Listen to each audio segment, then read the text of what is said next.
Hey guys, Scott Patton here, and this is my top 5 picks for the month of August. Um, you know, in August, we're going to start getting some transition in weather. We're going to start getting hurricanes and stuff like that, and that's going to start, getting, cloudy, rainy weather.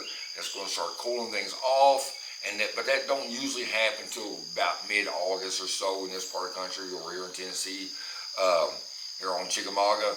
But as you see or not, but it's already, today was cloudy and it's cooled off a lot. It's been running up upper 90s. Like 98, 99. It's been hot here, but now like today it's 78. Yesterday it was around 80. So it's cooled off a lot, and these fronts are usually what's going to cause that late summer migration, and we're going to see more of that as we go into the last 2 weeks of August versus the first 2 weeks of August. But that doesn't mean it's fall, because it's not. But the water temperature is going to start changing. That's going to start changing the fish. It's going to start changing the plankton and stuff in the water that the bait and everything will eat on. And they're going to slowly start that fall migration more towards the end of August. So you got to keep that in mind when you're fishing this time of year. But for the earlier part of August, it's still pretty much a summer bite. Dead summer bite.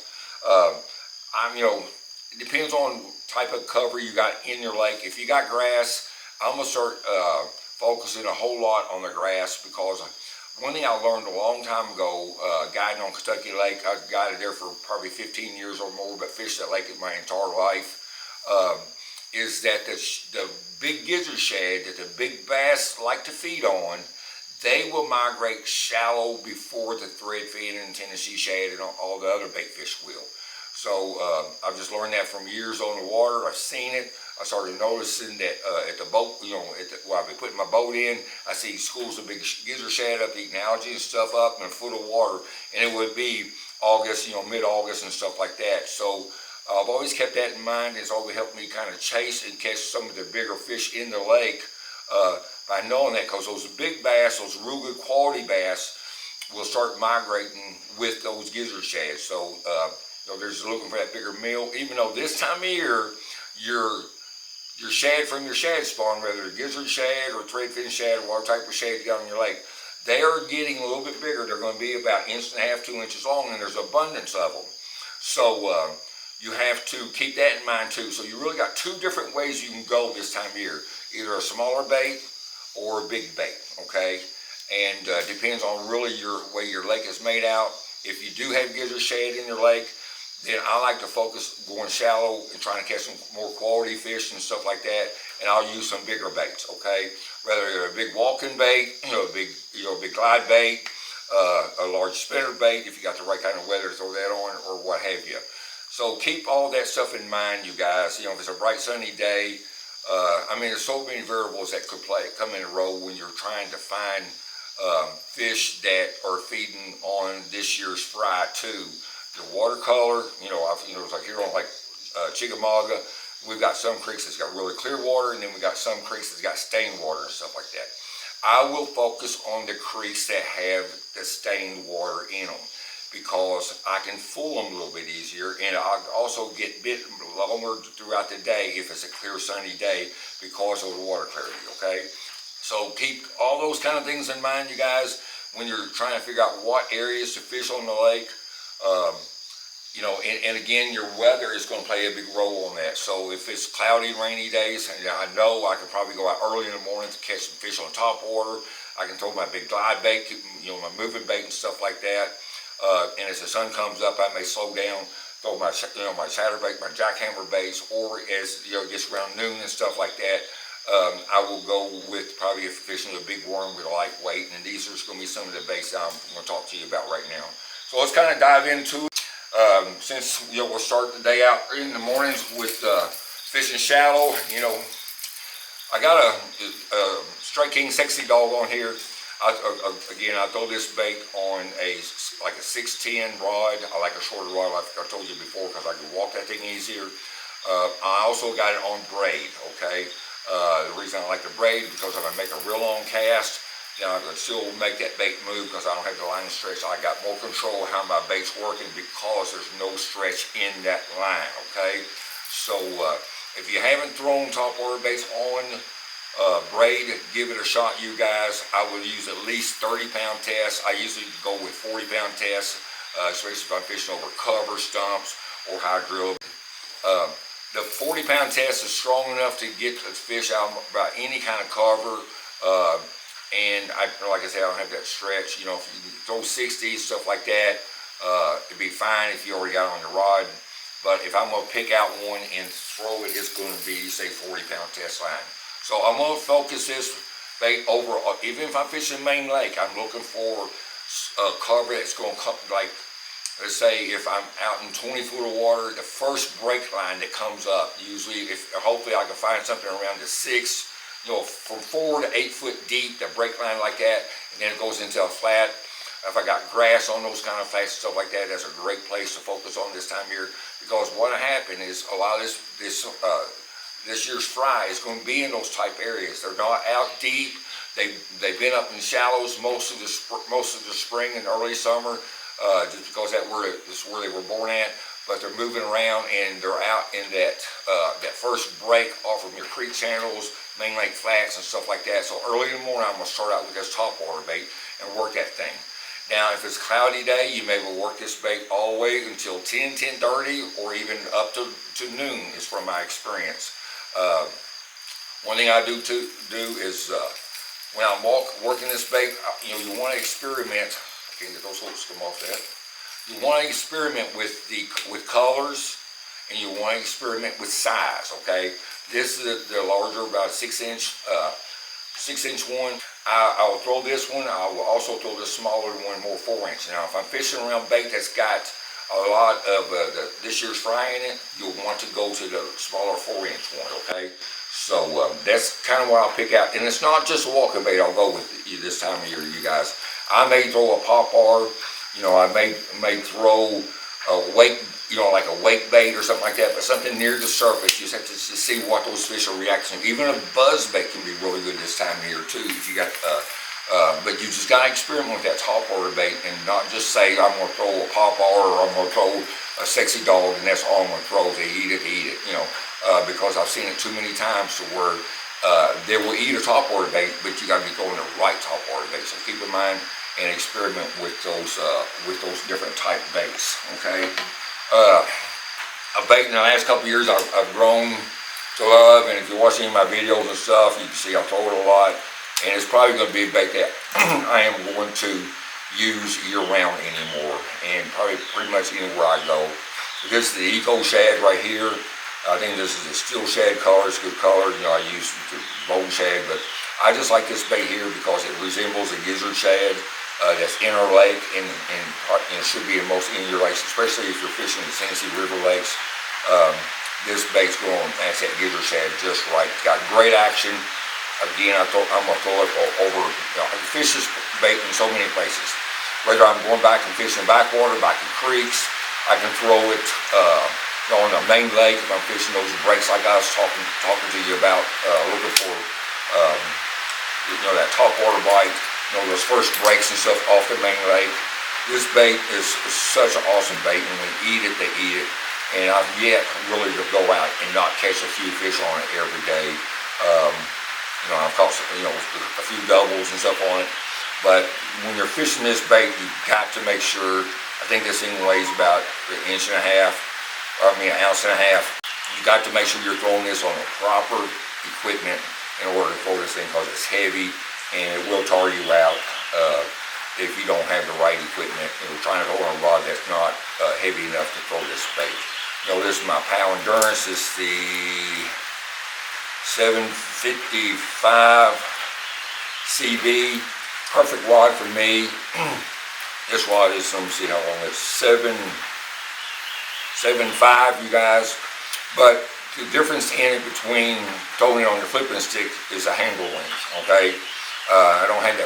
I got a long enough handle where I can control this bait. If I get big fish on, I can still use it to stick it in my gut and stuff like that. But it's not too big, because you're actually casting this bait and retrieving it. You're not just flipping. So if you're going to go out and purchase a rod, make sure for throwing these glide baits and stuff on, check out, pay attention to the handle length on these rods, okay? Because that's going to make all the difference in the comfort, and it's not going to work you as much trying to cast it on a flipping stick versus a proper rod for this technique, okay? So on a good reel is a loose 7-to-1 ratio. I've got on 25-pound test, Seaguar fluorocarbon. To me, it's a must to throw this thing on 25-pound test line. For one, I don't want to break it off. Two, I don't want to break off a fish. And three, I just know that I can still cast this 1.5-ounce lure with 25-pound test. It'd be no different throwing a chatterbait on a 17-pound test. So, I definitely going to keep this bait tied on again in August and year round. It just catches fish for me. So then my next bait is going to be another real popular bait is going to be a jackhammer or a chatterbait type bait. Now I will use both sizes this time of year. I just did a video a week or so ago about the different size, the regular size jackhammer and the micros on them, the baby jackhammer and the micro chatterbait. And I'm going to throw both of them because, again, like I told you earlier, you have got your gizzard shad that your quality fish probably going to be focusing on, and then you've got all your this year's fry that's going to be balled up, and the smaller bait will resemble that versus the bigger bait. So it depends on the quality of fish I'm fishing around and the type of bait that I'm seeing in those areas. Depends on which one of these two I will throw. So I recommend you having both of them tied on. You can throw them both on 17-pound test line. You may want to put that smaller one on 15, but 15 to 17 on the mini jackhammer or baby jackhammer, and I'm throwing either 17 or 20 on my regular size jackhammer. And I'm going to be fishing this stuff, back again, you guys, the mouth of creeks or the main lake flats and stuff like that. Main lake flats are really a good area right now because some of this bait's moving off from these ledges, and some of the fish are following them. Especially your bigger fish will seem like to me, they follow them gizzard shad. Again, like I told you earlier, they are the ones that will move shallow first. But not all your lakes are going to have gizzard shads in them. And again, on your Tennessee River lakes, you're going to have that. So you guys, if you're fishing Tennessee River lakes this time of year, look for that bait, see what size bait. You can use your active target, your side scan, and different stuff like that. You can see that quality, that bigger bait in there. So, that's the one thing I just look for is that bigger bait because I know there's going to be bigger fish around. Oh yeah, another bait that I'm going to keep tied on, and I'll throw this more later in the day, maybe if the sun's up high, my bite slowed down, but I've gone through an area that I've been catching fish on, and I went through that morning, I caught, several good fish on and stuff like that. If a bite slowed down, if I'm not looking for new spots or something like that, even I am looking for new spots, it's a good worm. I had a guy the other day, it slowed down and we ended up catching like a 6-pounder right in the middle of the day. It was the biggest fish of the day actually. But if we hadn't slowed down and started throwing this bait, then he wouldn't have caught that big fish. So it's old school technique. It's just fishing a worm. But it's just a big worm. I think this is a Zoom old monster, just a standard size old monster worm right there, you guys. I've got on a 5-aught hook. I've got on a 17-pound test Seaguar fluorocarbon. And I've got it matched up with this rod here. I really like on this worm on. It's Pal's Platinum. It is a 734, but this rod here, I don't know if you can see it or not, it's got just a little bit of good tip to it, okay? I'll pull this down. She said you can't see it, you guys. I'm getting to know you can't see it. Can you see it now, Dinah? Can you see that tip movement? See that tip movement, you guys? But it's got great backbone. You see it like right in here where that tip starts arching. Okay, that way if I want to throw it up underneath the shade of a tree or something like that, I got enough tip where I can sling that thing up underneath there. But I still got plenty of backbone if I get that 7-pounder over a grass bed or up in a lay down tree or something that's up on the bank in the shade. So this Platinum rod has been really good. I like the action on it, and it's got extra length. It is what I may have already told you, but it's a 7.3. My eyes ain't real good, you guys, without some readers on. But anyways, this rod has been real good for throwing this worm. But the key is with this worm, you guys, is I got it on a 1/4 ounce pro tungsten weight, okay? And I got it pegged because I want to stay with the bait Because what I'm doing, I don't want something that's going to be really heavy, it's going to fall down the bottom, going to get locked up if I'm trying to take it over some stumps or lay down tree. I want that thing to kind of swim through those branches and stuff, or swim over top that grass. I don't want it falling down into the grass, okay? So that's one reason, you know, you got to go with a 1/4 ounce or even an 1/8 ounce if you want to, but I've got this on 17-pound test line. If I was going to go down to 1/8 ounce weight, if it seemed like I'm having trouble with it, but normally this 1/4 ounce pro tungsten works great for that, okay, you guys. You know, and just talking about that right there made me think of another technique that I didn't pull out, that is really good for this time of year, and that's going to be punching. I'm not going to pull, I know I got them rigged up in there, but punching this time of year, you guys, especially later in the day or even in the morning, sometimes those fish just, you know, you don't have, you know, a front coming in that's going to make those fish real aggressive and want to chase bait and stuff like that. And maybe, you know, it may be, you know, slick and calm for 3 or 4 days, you know, and warm and with no cloud cover at all. So that's a lot of times where I'm gonna punch, use my punching rod to punch in these mats. We're getting mats and stuff like that on. You know, if you got grass, some of these lakes are going to have mats and stuff on them. Now, if you don't have a lake that's got grass on them, of course, the techniques are not gonna help you. I would stay with the Texas rig worm with the 1/4 ounce weight. But if you do have grass in your lake and there's mats, then you'll want to use, like, normally a 3/4 ounce or 1 ounce would probably get through most of the mats this time of year. They're not super thick. The water's not drawing down. When the water draws down, it makes those mats a lot thicker because that grass is going to fall over. It's going up to the surface enough to make some mats and stuff, but it hasn't got a lot of grass just laying over it and making it super thick. So like I said, that 1/4 ounce and 1 ounce weights, I throw it on 25-pound test Seaguar fluorocarbon on my PAL flipping stick. Use a good hook. I'll flip, Strike King's Rage Bugs, or I might even flip a Cinco or something like that, through this stuff. But usually a Rage Bug or a big jig, I can throw a 3/4 ounce jig and punch it through this stuff and catch fish. But that's something I'll start doing this during the month of August, and that's why I got them rigged up. I just didn't think to pull them out. But guys, I hope this helped you out. Man, I really appreciate it if you guys hit that subscribe button for me. Leave me a comment, let me know how you guys are doing, if you got some techniques that's working for you, or on what type of lakes you're fishing and stuff like that. But I appreciate every single one of you. You guys, fishing is something I love to do, and I love to help you guys out and try to help you catch some fish too. So until next time, good fishing, and we'll see you on the water.